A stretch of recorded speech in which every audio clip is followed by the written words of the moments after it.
This is a free download from the BBC. For more information, go to bbc.co.uk/podcasts.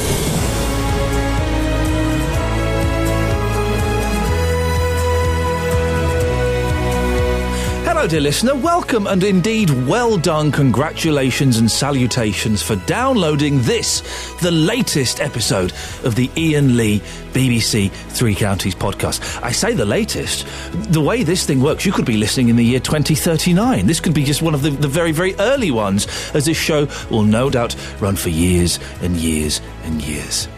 Yeah. The way this works is every weekday morning between 6 and 9, I present the breakfast show on BBC Three Counties Radio. We jot down the best bits and then we play them in a short podcast that you can carry around in your pocket. This week, there's a little bit of this. You can't tend to understand the New York Times affects a man. Whether you're a mother or whether you're a brother, you're still alive, still alive. A smattering of this. I've got a horrible smell up my nose. And there's also this. Sure, let me get a towel, make myself decent. Across beds, hearts and bucks. This is BBC Three Counties Radio. Oh, good morning, boss. You well?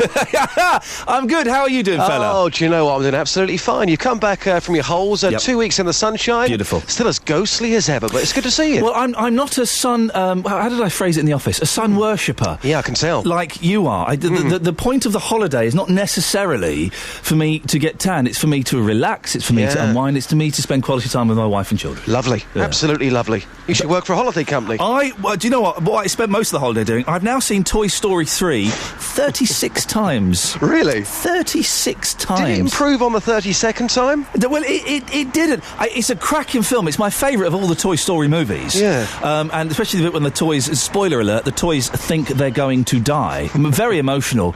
Oh, and they'll hold hands in the furnace. Oh, I cried. It sounds like you've had fun. I cried at that point, and I cried at that bit when Andy gives Woody over to the little girl. I can never imagine you crying. Oh, mate, I'm a big baby, mate. I like you even more. I sob like a baby. Now, listen, I hear you did a cracking job for filling in for me. Thank you very much. It's appreciated. This morning, what do you like, Justin? What do I like? I like Luton Town Football Club. I like things that are orange, and I like sports cars. What don't you like? What I don't like is people that are very, very negative, and all they do is moan. And I don't like speed cameras. You've described me. I got caught on the speed camera again the other day. Did you? Yeah. Oh, sorry, mate. So this is me having my speeding awareness course. Now I've got 6 points. Oh, take it easy. Hey, chihuahua. It's a very simple concept. 08459 455 555. What do you like? What don't you like? You've been out asking people this, haven't you, Justin? Yes, first for news, I've been out and about in Luton, asking people what they like and what they don't like, and this is what people had to say. So, what's your name? Andrew. Andrew, what do you like? Tennis. That was a quick answer, wasn't it? I know. Yeah, what don't you like? Being accosted in the street by people that ask me to do surveys and question. Don't get fresh. No. Madam, what do you like? Lots of things. Animals, walking, sport. What don't you like? People accosting me in the street. Okay. Bye. Hello, sir. How are you doing today? You well? I'm good, yes. Fantastic. What do you like? What do you mean, what am I like? What do you like? What do I like? Yeah, what do you like? Just doing some research for the Iain Lee programme, First for News. Yeah, I want to follow what you're saying. What do I like? Well, nothing. Thank you. Hello, sir. How are you today? You well? I'm not talking, thanks. What do you mean, what do I like? What do you like? That's such a vague question. It could be anything. What do you like? Life. What don't you like? Bad people. Thank you. Hey, you're looking pretty smart. What's your name? Samuel. Samuel, what do you like? Football. Music. PS3, food. What don't you like? Annoying girls and people. Annoying people. Is that aimed at me? Yeah. I thought we were getting on well. We were. So what's gone wrong? I don't know, you tell me. No, you tell me. Brian, nice baseball cap. I'm enjoying that. Brian, what do you like? Well, it might darts. It might respect sports, football, Cricket. Where'd you get that baseball cap from, by the way? Debenhams. Does it go down well with the ladies? Well, I'm not really worried. As long as it keeps my head warm, that's all I worry about. Take your point. Brian, listen, have a great day. Thank you so much. You too. Take care. Bye. Hello, madam. What's your name? Lisa. Lisa, I'm from the Iain Lee programme. That's big. We're asking today, what do you like? Everything. Everything? What like? Well, what do you like? Chocolate. What don't you like? Arrogant people. I like people who speak properly. I don't like people who say everything. It's a G, not a K. Everything. Yes. We've got some lots of people on Facebook here. Jenny's been very zen here. I like unexpected, unselfish acts of kindness. I don't like prejudice. Ooh, well thought out answer. Tricia says, I like you for a start, Ian. Oh, thank you very much. I don't like people who don't listen but pretending they are. They just selfish. There were lots of people who said, I like Justin Dealey. I don't like it when you come back from your holidays. Oh, leave it out. But no, they said it. Don't worry, I've deleted and blocked those people from the Facebook page. Don't diss me. I like bacon. I like specifics. I don't like open-ended questions. Oh. I like it when Iain Lee comes back from holidays. I don't like the fact the Badger Cull is going ahead. The Badger Cull is going ahead. Across beds, hearts and bucks. This is Iain Lee. BBC Three Counties Radio. And that's your latest news and sport. I'll be back with more at 7 o'clock. So, Catherine. Yeah. Sorry, I cleared my throat there. I should have done that before I opened the microphone to speak to you. Do you know what my friend calls that? Mashed potato voice. Sorry? Where it sounds like you've got a... So, what do you like? Dolly Parton. What don't you like? Jolene. On FM, AM, online and digital radio. This is Iain Lee. On BBC Three Counties Radio. Jez is in High Wycombe. Hey, Jez. Hello. Before we go any further... Yes. What do you like? What do I like? What do I like? What do you like? What do I like? Hello? What do you like?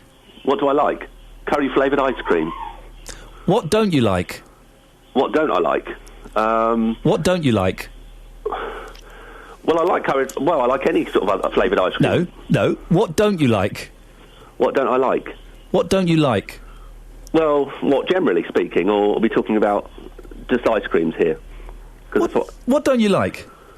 Getting out of bed in the morning. There we go, perfect. Did you say you... It wasn't that difficult, it's not a trick question, I'm just curious. I wasn't sure what you meant. I was getting... it's a bit of well, I'm had a bit of a lie-in, so I'm just not really awake yet. Jess, did you say you liked curry-flavoured ice cream? I do. Oh, you dirty boy. But basically what happened was, a friend of mine he's a confectioner, he's got a shop, he's got a cafe and a shop in Princess Risborough. How cool would it be to have a friend like that? And he makes his own chocolate. It was always his dream to set up his business and make his own chocolate, which he did. Yeah. And basically he runs this cafe as well, and he had a Facebook message saying, would anybody... I'm now supplying pubs and restaurants with my ice cream. Now I've got my ice cream maker in. Was there any flavours anybody would like me to make and for you to come and try? So I put on there, I've always wondered what curry-flavoured ice cream would taste like. So then, a few days later, I didn't think anything of it, I thought he wouldn't do it. The next thing I know, I've got a Facebook message saying, I've got some curry-flavoured ice cream if you want to come and try it. I went and tried it, and I have to say, it was really, really nice. Well, my initial reaction is, ugh, but the more you're talking about it, my mouth is salivating. Now, there is one problem. This is the drawback. It tastes lovely. He put ginger, cinnamon. It's all, did a proper recipe. Yeah. It's also got a bit of chilli in it, so you've got this really sweet, gingery, cinnamony taste with a little bit of curry, and then you get a little bit of a kick afterwards. Yeah. But the drawback is, if you eat a whole tub of it, about half an hour later, you feel really, really sick. Oh my God! But does it have? And let's be careful. We have young ears listening. Yeah. It's still summer holiday. Does it have the same the physical reaction that a normal curry might have? What, the other end kind of thing? Yes. No. That's. I suppose it's that weird paradox. It's when you eat something hot and spicy, you might have some ice cream to cool your mouth down, but it's a catch-22, isn't it? With this, yeah, you've got to say. I think it's the best of both worlds. I mean, everybody in the restaurant has caused a lot of it's created a lot of interest. Yeah. A lot of people have tried it and don't like it. Yeah. I took my wife and son, they tried it. My son ate half a tub and then turned around and said he didn't like it. Yeah, okay, it took him half a tub to realise. He was like, ate half a tub and was like, oh, I actually don't like this. Well, why do you eat it? Why do you eat it then? So I ate the rest of it. And I think it's generated a lot of interest, but I sort of said there is a market for it, but he doesn't seem to believe me. Oh, I think there could be. Next time you speak to him, Jez, could you ask him to try, and this is, you've got me thinking now, could you ask him to try a pizza ice cream? Pizza ice cream? Yeah, just like a sort of bog standard, nothing too fancy. Bit of tomato, bit of cheese, that sort of thing. Yeah, a nice margarita pizza ice cream. Oh, I'll give that a go. It doesn't sound bad, does it? No. In fact, that sounds actually quite nice. Jez, I think we will speak again. Oh, if you can get a pizza ice cream. Do you remember, again, back in the day, you got chocolate, you got vanilla, some places you got mint chocolate chip, and that was it. And I remember the first Baskin-Robbins shop. They were the only shop that used to do more than the 3 standard flavours. Where did I see it? It might even have been in Milton Keynes, actually. I don't know. But kind of in the early 80s, seeing a Baskin-Robbins. We got 32 flavours of ice cream? How is that even possible? And now you have bizarre, perverse geniuses like Jez getting his mate to make a curry ice cream. I can see that working. I think I could dig a curry ice cream. Jez was a little bit thrown there by the what do you like, what don't you like question. No reason to be. It's not a trick question, very straightforward question. Last 15 minutes of the show, we'll speak to Justin as well about this. What do you like, what don't you like? That's it. That's all I want to know. That's 72 degrees Fahrenheit. Get the latest news and sport online at bbc.co.uk/3 counties. Now, hang on one second, young lady. Yes. I need a word with you. Oh. Yes. We're talking about what you like, what you don't like. Yeah. Earlier on, you said, oh, yeah, I like Dolly Parton. But then you said you don't like Jolene. No, I don't. Why? It gets on my nerves now. Why? It's overplayed. Oh, no, stop it. Also, it's against the sisterhood. What do you mean? Well, it's all about one side letting the other side down. We're all supposed to be in it together. Don't pinch my man. Sort yourself out, love. Dolly Parton is saying to Jolene, look, please, you're a good-looking girl and stuff, but please, I was here first with, let's call him Steve. Leave Steve alone. I'm begging you, go away. Listen, if Steve wants a bit of Jolene, let him go. It's not worth it.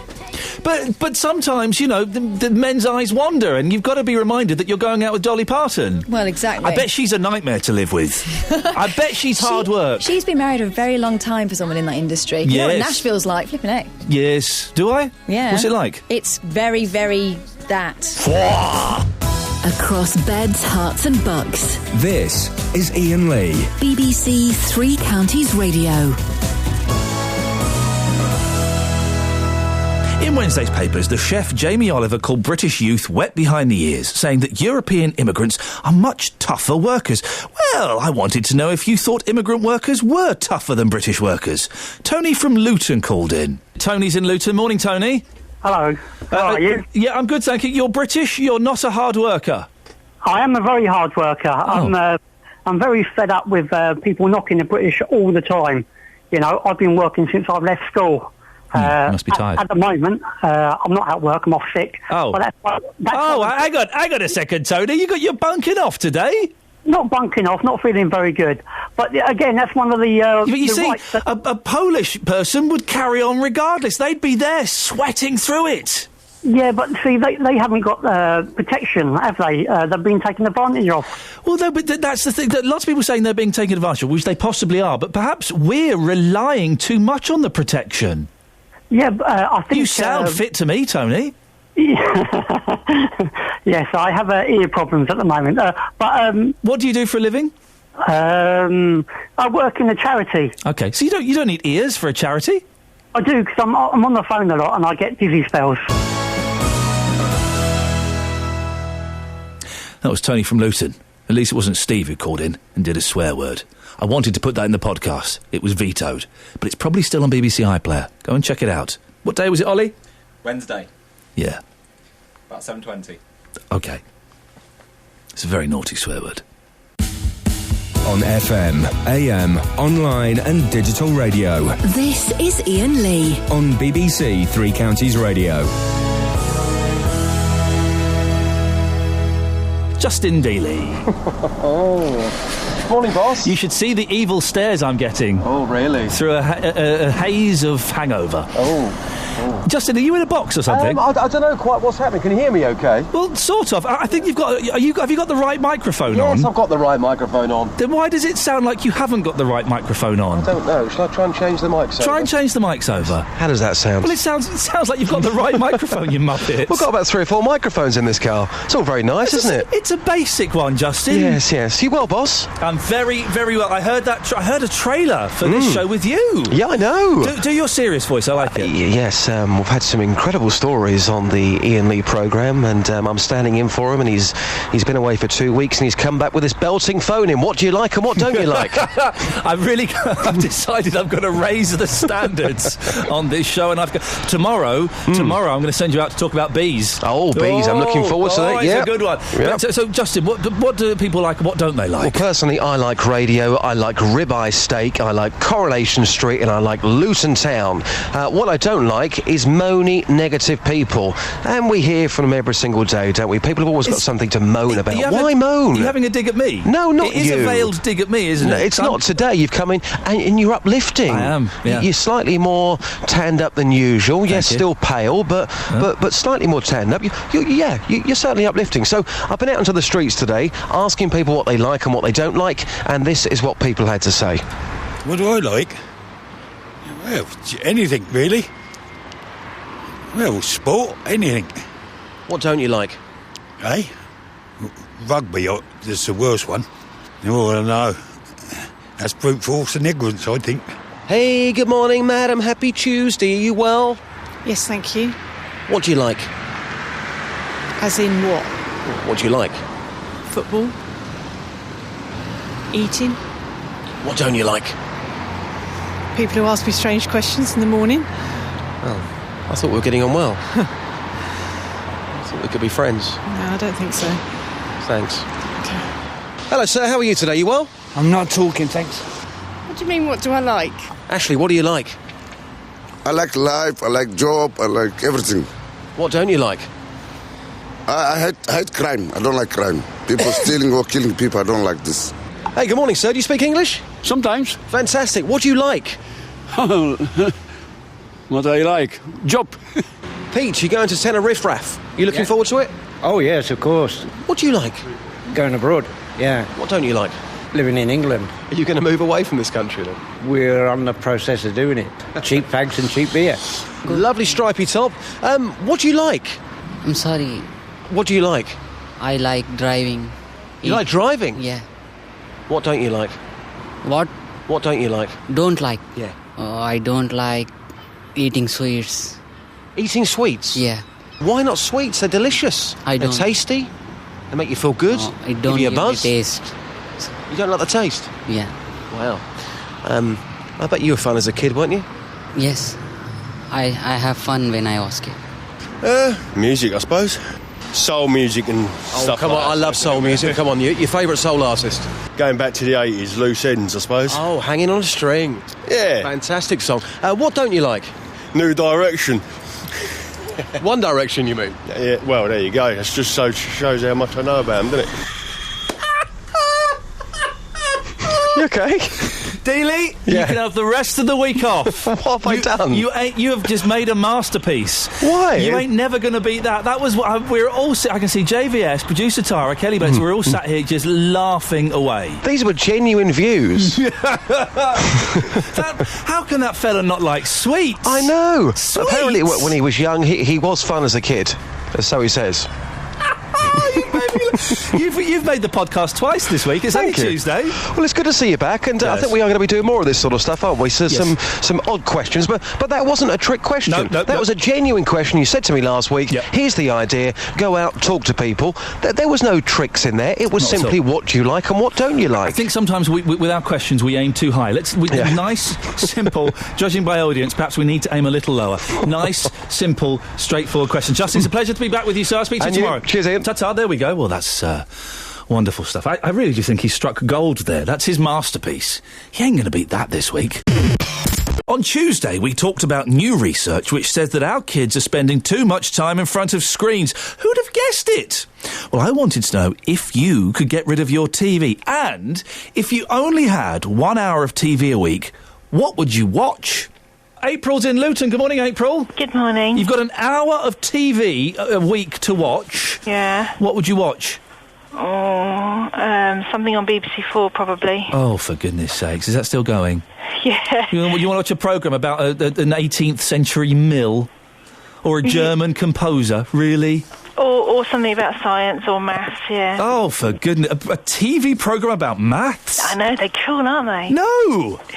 Science programmes, I'll give you. Nina and the Neurons, yes, I'll watch an hour of that. Oh, dear. She's good, Nina. She I know why people get scabs now. Uh-huh. Okay. Right. So, April. Yes. What do you want? We're talking about TV. Oh, yes, that was it. I knew that was the reason, yes. Go on. Could you get rid of your TV? No, because it does have some good functions. Yeah. We don't watch a lot of TV, and thanks to you, although my son's mostly upset, we don't watch TV at dinner time anymore. Oh, but now, because I said that watching TV at dinner time was a big no-no. Yeah, and I went home that day and I said, right, from now on, no TV at dinner time, and he's absolutely gutted. And how old's your son? 4.5. In your face, 4.5-year-old! I totally owned you. Well, good. You see, I'm informative, entertaining, but more importantly, educational. So we are sticking to it, but TV is a balance thing, isn't it? And when I was growing up, I watched loads of TV. It didn't turn me into an unhappy, unbalanced person. You sound a bit miserable. No, oh? No. I'm a glasses half full person. Optimistic, someone's going to fill the other half. Okay. Kids' TV programmes now are much better than they were in the 70s. They are, but my son doesn't really like watching them. Oh. I mean, as an example, on Monday he cycled 16.2 miles. What? He's 4.5? Yeah, I know. Isn't that cool? He's so brilliant. On his own? Yeah. Well, hang on, you weren't there with him? Well, no, we were with him, but he cycled on his own bike, no stabilisers. You made a 4-year-old child cycle 16 miles? We didn't make him, he did it. Why? He chose the longer route, actually. He could have saved like 4 or 5 miles. How long did it take him? We cycled from where we live to the next town, right, which took about an hour and a half. That's quicker than our resident cyclist Paul Scoynes. It would take him about 4 hours to do that, and he's in his late 30s. We then go to a restaurant and have some dinner. Yeah. And then we literally cycle back via the park and the place with the bouncy castle. And no. The duck. You've got this wrong. He's 4.5, April. I know. That's mathematically impossible. No, it's not. And he hasn't got stabilisers. No, I know. He's been riding without stabilisers since he was about 3 years, 2 months. Oh, listen to you. And then after he did that, he decided to go down the new BMX track in the village. Yeah, and I hope you said no. And completely owned that. Right, okay, I don't believe it.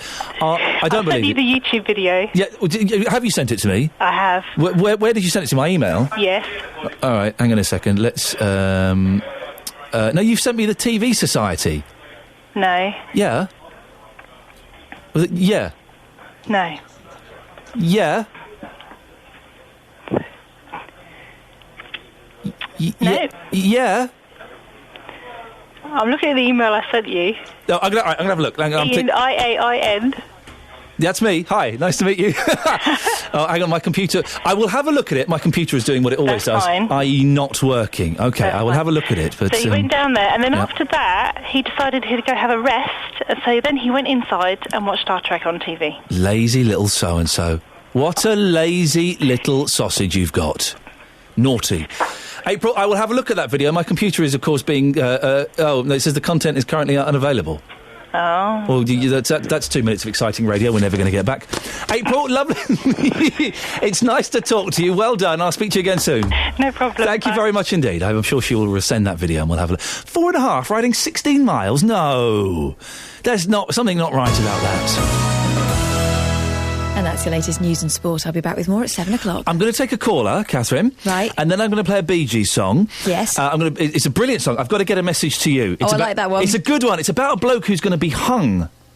Yeah. But he wants to tell his girlfriend that he still loves her, despite the fact he's going to be hung. Hanged.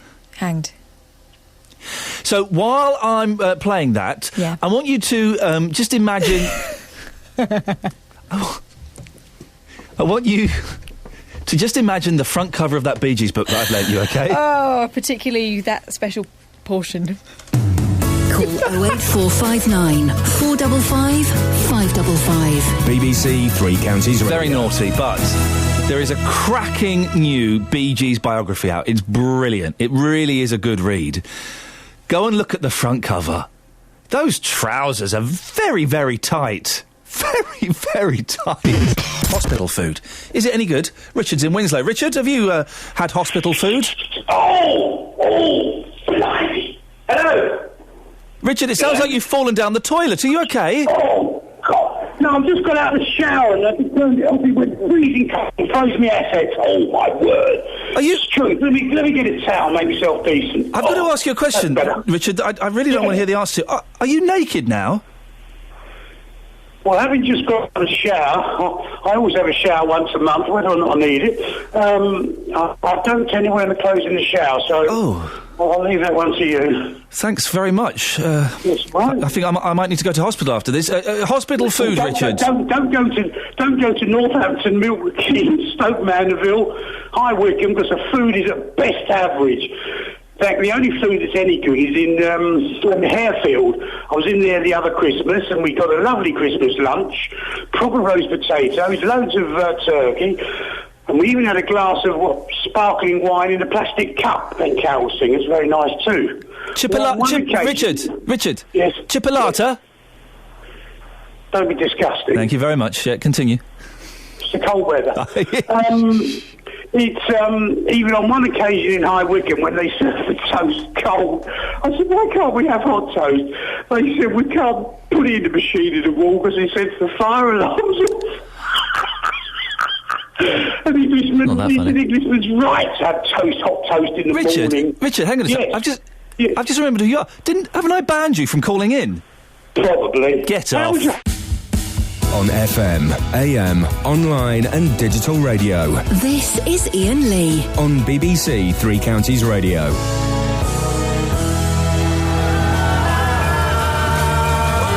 Man, that's a song. Their 60s stuff gets so overlooked because of that ridiculous disco music they did 2 years after everyone else was doing disco. Their 60s stuff is the best.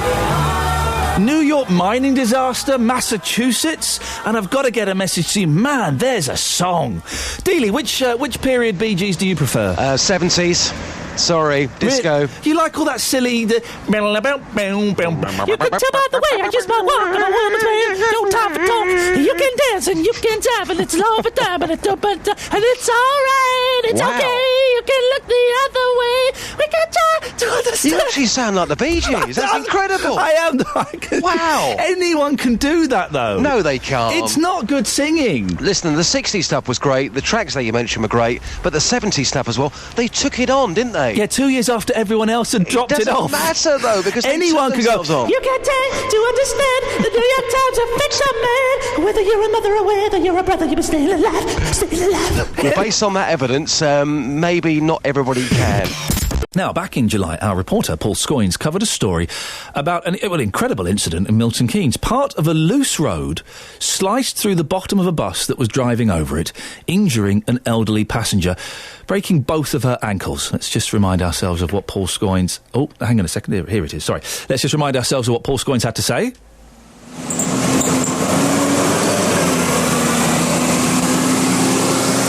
It's another bus going past the bus stops here on Midsummer Boulevard. As you look out from the main shopping building, I can see the point across from me and Midsummer Place to my right, and the buses pass in both directions on this road where I'm standing. And as you look out to the road, you see these huge concrete blocks crisscrossing the road and are used as well to mark the boundaries of the bus stops. And what I can see from just going and standing on one of them is you can see that they're very loose indeed, and they actually move quite a degree when you stand on them. You can also sort of hear the noise as you do stand on them, and there's a number of these slabs which do the same. This one here is also sort of surrounded by bricks, and every time a bus goes over these slabs, they move. sometimes fairly violently as well, although I haven't seen any come out of their moorings. Although this is what appears to have happened just a week ago, when in this spot a bus went over one of these slabs and it flew up and pierced the actual bottom of the bus. Well, that was Paul Scoynes in July. We had assurances on the programme from Conservative councillor John Bint, who is the Cabinet Member for Transport and Highways at Milton Keynes Council, that the road would be fixed. Well, Peter Ballantyne is from the Milton Keynes Bus Users Group. He joins me on the line now. Morning, Peter. The road, I've not seen it myself. Is it all up to standard now, been sorted? Yeah, good morning. Well, the answer to that is no. Oh. They closed the area from Lower 9th Street through to Seckler Gates to do the repairs, and we expected, after meetings, we had 4 meetings with the various council officers, and they assured us that they were going to make a proper job, and were closing the area, and we agreed to that while it was being done. What we found on Friday when the road was reopened was that there was a number of the marks, there was yellow marks where they were going to remove these blocks. Some of them still remain and are still loose, and there was white marked blocks which had not been touched, and they were moving. So hang on, how long was this section of road closed? For 5 days. 5 days, and what actually had they done apart from put down yellow and white marks? Well, they've removed a lot of these blocks, quite a few of them, particularly the ones with the yellow marks on them, and replaced it with a patchwork of tarmac. I can only say that we're very disappointed because in the meetings we were told that their whole area was going to be re-tarmacked. Well, surely the problem that happened with this unfortunate incident with this poor lady was, if I've got this right, the bus was going along, it dislodged one of these loose slabs, and that went through the floor of the bus and broke the lady's ankles. Are you telling me, Peter, that several of those loose blocks are still there? Are still there, and we are very concerned about it, and have sent a very heavily worded email yesterday about it. Haven't had a response so far, but I think our feeling is what we're trying to protect is obviously the bus user experience. And that lady is still in hospital after 6 operations and is not very well at all. That's nearly 8 weeks later. And, you know, six operations? 6 operations, yeah. How bad? Well, obviously it's very bad if she's been in there for 8 weeks and 6 operations. Do we know exactly what's wrong? I think from what I've heard is that the block not only broke ankles and other bones, it lacerated the legs very badly. And obviously a 60-year-old, it isn't something that repairs very quickly. In fact, I spoke with the solicitor of the lady, and she said there was even an opportunity that the lady would lose a leg. So, I mean, we're taking it very seriously. These blocks were identified to the council over 18 months ago that they were loose. We had meetings, and we were assured that the job would be done properly. I think what our complaint really is, did anyone inspect the road after the contractor moved out to actually say, yes, it could be opened again? And I don't think anybody, because it was a Friday, just before bank holiday, anybody looked at that road and assessed whether it was safe to use. I'm sorry, Peter, I'm finding what you're telling me absolutely incredible. So this woman who was injured just sitting on a bus, yes. She's been in hospital for 8 weeks, yeah. She's had 6 operations, and there is a chance that she might lose a portion of her leg. It's possible. This is what I've been told by our solicitor. Well, this is just incredible, and the council have not sorted out the road properly. Well, I think the disappointment for us is that in meetings with senior members of the Transport Department, we were told that urgent work was going to be done, and tarmacking was going to replace cobbles, and which are at the top of the road, and also these channel dividers. I mean, over a period of years, what's happened is, obviously, with 80 buses an hour going through the area, they're called channel dividers, by the way. The channel dividers have become loose. And it was not going fast. The bus wasn't going very fast. It just hit it at a particular speed, quite low because they have to turn into the road, and it just lifted up and went through the floor. I mean, I've seen photographs of the damage, let alone the blood inside the bus. The damage to the bus was extensive. Peter, I'm shocked by what you're telling me. Thank you so much for coming on. That's Peter Ballantyne from the Milton Keynes Bus Users Group. Imagine that, you're on a bus, or your mum or your nan is on a bus, going to the shops. Suddenly there's an almighty racket, a big paving slab comes through the floor, breaks your ankles, you're in hospital for 8 weeks, 6 operations, and now we're hearing there's a chance that she might lose a portion of her leg. Well, listening to that is the councillor in charge of transport, John Bin. What's going on, John? There's a bunch of things going on that really aren't to anybody's satisfaction. I think the first thing to say is to reiterate our deep apologies to the lady concerned for an incident that shouldn't have happened. She's been in hospital for 8 weeks, had 6 operations, might lose a bit of her leg. And everybody has said very much regret this, and we need to be getting on with fixing it. And well, why haven't you? You closed the street for 5 days and you haven't done it. I think the council has got a lot of explaining to do. I entirely agree with Peter Ballantyne's very mildly expressed concerns over a job that appears to be handled ineptly last week. I think there is no explanation that he's been given or that I've been given as to why it took a week to not sort this area out and to reopen an area when it doesn't appear to have been inspected and doesn't appear to be safe. Who signed it off? Who gave it the thumbs up and said, yep, we're happy with that? I don't know, and he doesn't know, and he's not been told, and I've not been told. You're the councillor in charge of transport. I would have thought that it would have been your responsibility to go and give it the once-over. No, councillors do not, even the cabinet member does not have operational authority to go and do anything like that. We are responsible for setting policy and for holding the chief executive to account when that policy is not implemented. You must know the name of the person, or there must be one person who has said, yep, we're happy with that. Who is it? The chief executive has overall responsibility. You know that he's David Hill. The corporate director responsible for this area is Linda Bull, and the assistant director responsible for highway repairs is John Pryor. So it's their fault. Collectively, they have a line management responsibility to make sure that this is done properly. Sounds like you're passing the buck a bit, John. Sounds like you're passing the buck a little bit. You're accepting no responsibility for this farce. A councillor has no power to instruct contractors, to instruct individual staff to do anything. Then what are you doing? What's the point? What's the point of having a councillor in charge of transport if when a woman's leg is damaged so badly she may lose a portion of that leg, you are unable to get the road fixed to a satisfactory level? What's the point of you being there? The point of me being there is to have this conversation, to represent the public and say that this isn't satisfactory, and to find out what the chief executive intends doing about it. Okay, when is the road... I don't think this isn't satisfactory. The road state isn't satisfactory. There's another problem that occurred last week that Peter has kindly not alluded to, but was deeply unsatisfactory. What happened last week? That was the arrangements made for, while this work was going on, the arrangements made to direct members of the travelling public to alternative bus stops, which was also not done to my satisfaction and not done to his satisfaction. So people weren't told what bus stops they should be going to when this section of road was closed?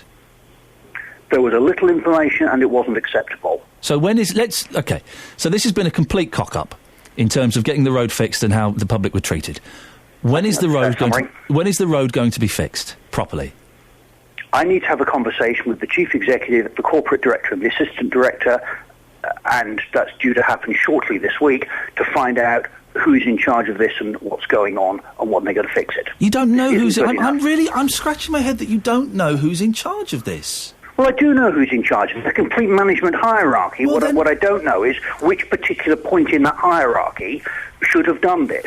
I don't know whether anybody or several people inspected that road. I suspect nobody. Now, if nobody inspected it, it's quite difficult to say, well, which one of you thinks you should have inspected it? Someone has to take... No, it's not. John, it's not difficult. Someone has to take responsibility for this mess up. A woman, a pensioner, is potentially going to lose a bit of her leg on your watch, John. How does that make you feel? It makes me feel pretty miserable about the situation. Right, sort it out. I can't... I'm doing what I can to sort it out. You know I've done a lot of things to sort it out. You know I've always made myself available to you and your listeners to tell you what we've done, to tell you what problems we're still up against. And I appreciate that. At the moment, I am entirely with Peter in the fact that this wasn't satisfactory from an engineering point of view. It wasn't satisfactory from a passenger consideration point of view. And I'm trying to make sure that it is, A, fixed and done better next time, and those are work in progress. I don't have answers for you yet. Okay, listen, John, I appreciate that you do come on, and when you do come on, you speak honestly, and you allow me to put my point forward. Have you heard any more about the woman's condition? We had an update, but it's not as updated as the one that Peter gave you this morning. Deeply concerned and continue to express our deep sympathy for the situation. John Bint, listen, I appreciate you coming on, and I know it's tough times, and I do believe that you're doing all you can. Hopefully we can speak again soon with some slightly better news on this story. Cheers, then. John, thank you very much. Conservative councillor John Bint there, Cabinet Member for Transport and Highways at Milton Keynes Council. On FM, AM, online and digital radio. This is Iain Lee. On BBC Three Counties Radio. Last week on holiday, my boy impressed me immensely by saying, "Dada, honey comes from bees." Yes, it does. How do they make it? Well,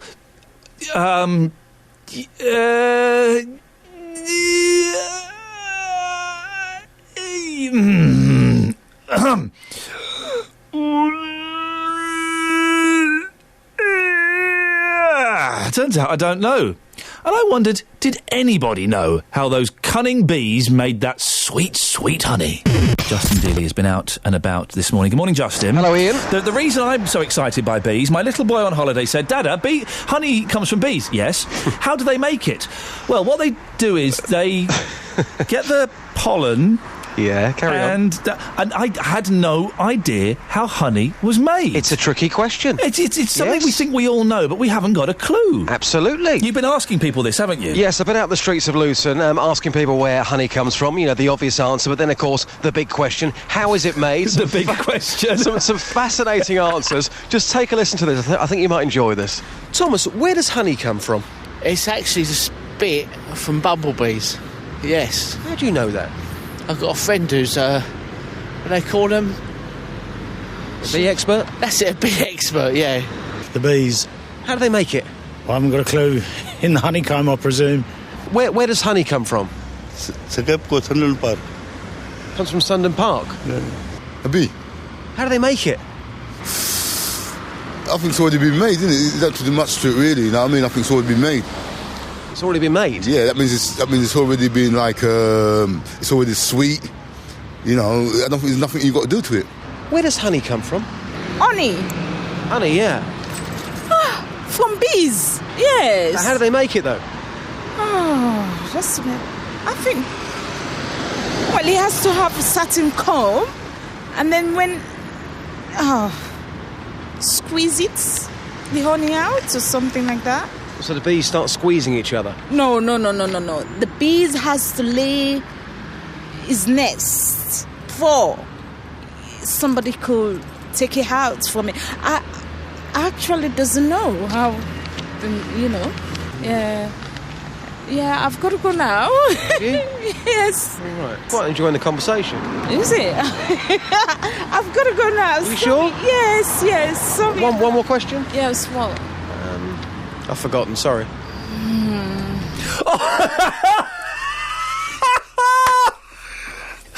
Oh, Justin, thank you. You're on fire this week, Justin Dealey. Thank you so much. Well, people don't know how honey is made. They squeeze it. Robert Dartington is from Buzzworks Association in Hitchin, a community project to help people enjoy the world of bees and the craft of beekeeping. Robin, how do bees make honey? Well... It's one of those things people think, oh, yeah, I know. Oh, actually, I haven't got a clue. Yeah, there's obviously some way to go before the public understands bees. And they don't squeeze each other, do they? No, they don't. They don't. I think that was just your investigator squeezing the women on the street. Yeah, quite possibly. No, Justin, yes. How do they make it? Well, they collect nectar from flowers. Flowers produce nectar in order to attract bees. And nectar is a watery substance. It's got 80% water. And it's rather like a fruit juice. But it's got sugars in it. So the bees suck that up and take that home to the hive. Now, to turn it into honey, they have to get rid of the water because the watery nectar would ferment. So they couldn't store it. So they have to get rid of, get the stuff down from 80% water down to 18% water. And they evaporate the drops of nectar then within the hive, in the warm environment of the hive, and concentrate it down until it becomes thick, viscous honey, which is so dense that it can't ferment. They also add enzymes to it to change it. So they change the sugar in it from sucrose, which is what we get in the supermarket, down to things like glucose and other things which are very easily assimilated, which is why honey is very easy for digestion. And they add other enzymes and things to it. So it's manufactured by bees, using their own abilities, out of the nectar that is produced by flowers. And do they do quite a bit of this work in their stomachs, and then they pass it to another bee? Is that correct? Well, they take it into the stomach. They take it not into their stomach, but into their honey crop when they take it out of the flower, and then they regurgitate it out of their honey crop into the cells in the hive. It's bee spit, basically. No, it would. That gives a quite wrong connotation. Right. They're not adding saliva or anything of that nature. No. Bees are in decline, aren't they? This is the thing we're constantly hearing. Why is that? And is there any hope for the bees? Well, the bees are in decline because they're tropical animals. They evolved in Africa and India, and we're right on the edge of their territory. And so they need better weather than we have. They have to be lucky with the weather here. But also they need forage. They've got to have flowers to go and get it. And we've got very little natural flowers left now. The countryside is industrialised. So they're short of good forage with good quality food. And then they need beekeepers too, because they can't live in the open now any longer. They've got to have a beekeeper to look after them within the comfort and shelter of the hive. Robin, we're running out of time. All of my team are saying we're finding you fascinating. We're going to get you on again and spend a bit more time with you another day. And one final question. Do most bees die if they sting? Yes, bees do die because the sting is so adapted that it sticks into your skin and pulls away from a bee, leaving them a huge wound at the back of their bodies, and they dehydrate. But anyway, if anybody wants to talk more, we're at Hitchin's Farmers Market on Saturday morning, selling honey and answering all the questions of the public. Fantastic. Hitchin Farmers Market down by the river. Robin, and I've got to say, go and get fresh honey. Don't buy that squeezy stuff in the supermarkets. Go and get a jar of fresh honey. It tastes completely different. Well, the squeezy stuff in the supermarket has been heated to destroy its nature so that it doesn't go hard, and that's destroyed the enzymes that the bees put in, and all the healthy aspects of the honey have all gone. It's gone. This is Iain Lee on BBC Three Counties Radio. Justin Dealey got very excited. All right, Leicester. All right, big man. I got gold for you, right? If you could be a character in any film, who would it be? Well, what? Why are you asking? Well, because it's going to be great for the radio. I remain to be convinced, but Justin Dealey joins me now. A man who thinks his own echo sounds sexy. Justin.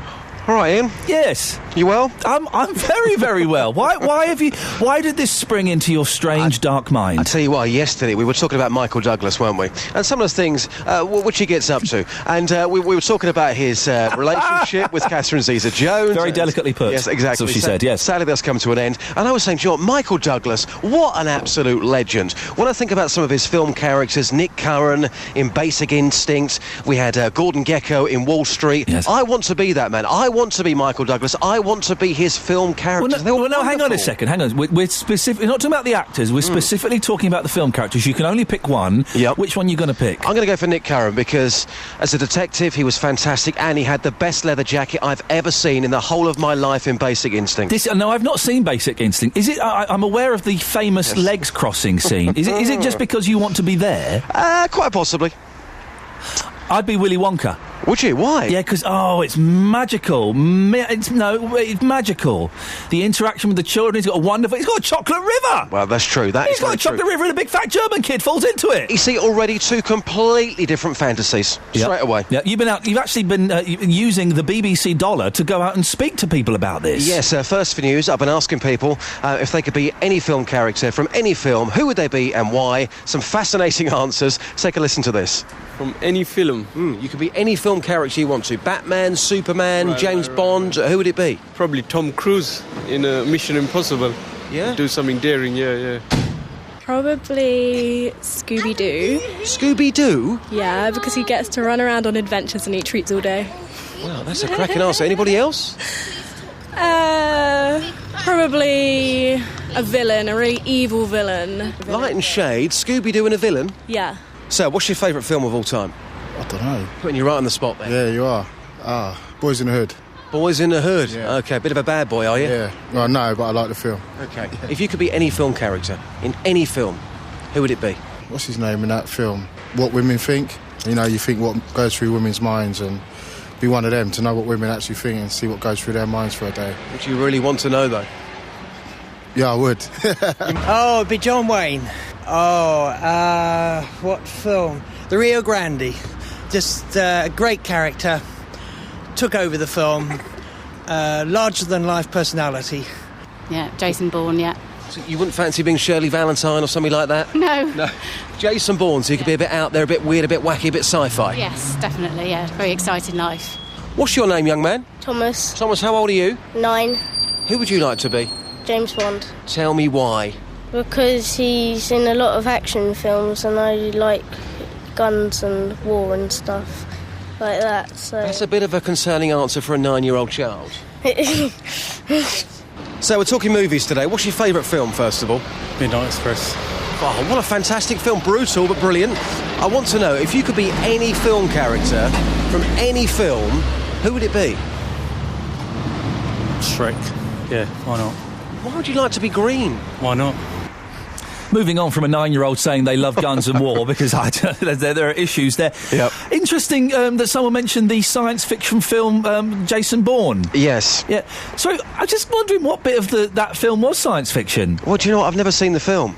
Not my cup of tea at all. Well, you can't just throw a genre at it. Well, I thought it was sci-fi. No, it's like action, isn't it? Well, that's sci-fi / action. Well, there's no sci-fi in it. Is it not? No, it's like it basically. Why is it not sci-fi? I would file it under American Bond. It's not sci-fi because there's no science in it. Really? There's no science fiction. No, that's what sci-fi stands for. I thought it was sci-fi. Well, no, it's not. It's action. Really? Yes. Put it out there. I think it is sci-fi. Put what out there? Are the Bourne films sci-fi? People will phone up and go, no. Yeah, but I thought they were sci-fi. Whenever people have spoken about them in the past, they've always said they're sci-fi films. Who has said that? Well, I've read about it. What? So already you've gone from people saying it to you reading it. You don't read, Justin. We know that. I do read. Where have you read that Jason Bourne is sci-fi? I can't give you an exact title. Because you are making it up. It wasn't in the British hit singles book, admittedly, but I have read it somewhere. All right, we'll put it out there. Wait there.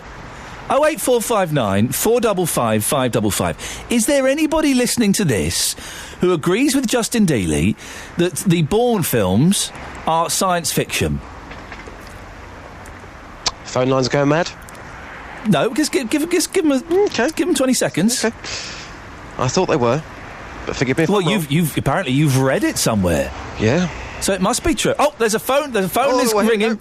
Put them straight through, Kelly Betts. Just put them straight through. Tell me what line they're on and we'll have them. Even if they're not calling about this. And this isn't just because we're short on material today. No. Kathy's on the line. Morning, Kathy. Oh, good morning. Kathy, whereabouts are you calling from? From Luton. Oh, lovely. Just down the road from us, Kathy. Who's correct, myself or the idiot Dealey? Well, I wouldn't call him an idiot, but he's certainly not correct. The Bourne films are not sci-fi in the slightest, sci-fi. are they? No, they're not. Okay. What would you label them as? Yeah, I'd agree that they're a bit more of a realistic Bond type movie. Yeah. On the edge of sci-fi? No way. Oh. No science in them at all. Kathy, thank you very much indeed. Leslie's on the line. Morning, Leslie. Good morning, Ian. Leslie, who's right, me or that idiot Dealey? I think Justin's getting confused with the Matrix films. Because they are science and fiction. They're definitely science fiction. Yep. And but I'm afraid Jason Bourne is, as you said, Bond. He's a secret agent. Yep. He's very much a Earth-struck. With an edge of sci-fi? No. Justin, would you like to apologise to Leslie? You've literally wasted her time. Leslie, I'm very sorry. Oh, Sorry, Leslie. You're welcome after your excellent shows last week. All right, bye, Leslie. Bye. Joined now by the BBC Three Counties political reporter, Paul Scoynes. Paul, the Bourne films, are they science fiction in any way? No, not in the not even the slightest. They are definitely in the action genre. You could put it down as sort of pretty hard-edged action, but not even close to sci-fi. No, and I've actually got a film studies degree, so I speak with some authority. So this man is a doctor of films. I'm a master of science. I mean, why I got that, I don't know. Paul, you're a political reporter. Stick to doing that. At least he's a something reporter. You're just a reporter. Yeah. So that means that he's good at one thing at least. You're not particularly good at any of them. You're right. I'm good at lots of things. You're right. No, you're right. Jack of none, master of even less. No, I think you're Jack of all trades. Would you like to apologise to Paul Scoynes? Sorry, Paul. That's fine. And also, I think you probably owe Paul Scoynes an apology for that picture that he caught a glimpse of the other day. See ya, bye. Paul Scoynes, thanks very much for joining us. I really appreciate that. One of my favourite films. The Bourne films? Yeah. Never seen one. Really? Yeah. We should watch one. Oh, I'm busy then. Thanks very much. That's it. That's your lot. That's the end of the podcast. Don't forget, if you want to get in touch with me at any point, maybe a suggestion for the podcast or for the show, Ian. I thought you said I could have a go. I did say you could have a go, but we finished. Why had to wait for the next person to come along? For the news. You can't just leave the news unattended. Well, you know what happens. Well, even when the news is attended, it's sometimes a farce. Well, at least I'm watching it happen.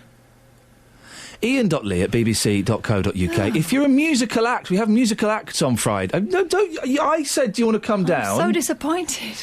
The listeners aren't. I said, do you want to come down? You said, kid, I'll be down in a bit. I've just got to finish this, what I'm doing late. Where am I from now? Am I Dutch or something?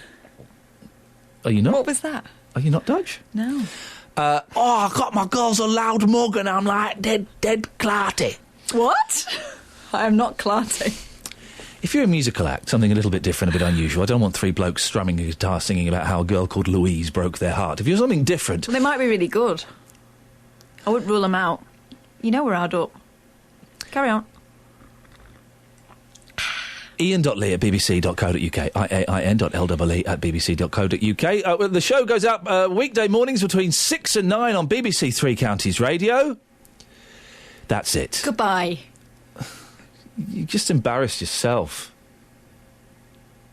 Idiot. Goodbye. Did it again.